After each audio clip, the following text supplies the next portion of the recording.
మంచిర్యాల జిల్లా జన్నారం మండల కేంద్రంలో కాంగ్రెస్ పార్టీ ఆధ్వర్యంలో జై భీమ్ జై బాబు జై సంవిధాన్ కార్యక్రమంలో భాగంగా అంగడి బజార్ నుంచి బస్టాండ్ వరకు శ్రమదానం చేశారు. ఖానాపూర్ ఎమ్మెల్యే వెడ్మా బొజ్జు పటేల్, బీసీసీ రాష్ట్ర చైర్మన్ కోట్నాక్ తిరుపతి, రాష్ట్ర ట్రైకాన్ చైర్మన్ బెల్లయ్య నాయక్ ఈ సందర్భంగా వారు మాట్లాడుతూ రాజ్యాంగ ఫలాలు అందరికీ అందేలా గాంధీ చూపిన మార్గంలో మనమంతా ముందుకు సాగాలని పిలుపునిచ్చారు.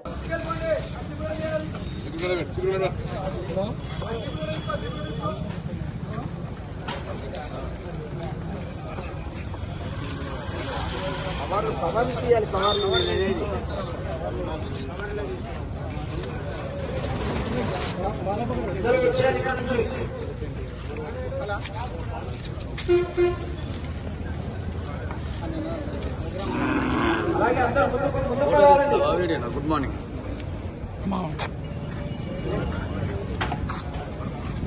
ఎవరు మళ్ళీ ఎమ్మెల్యే గారి దగ్గరికి వెళ్ళొద్దండి. ఇక్కడ వచ్చారు తీసుకున్న వాళ్ళు ముందుకు రండి.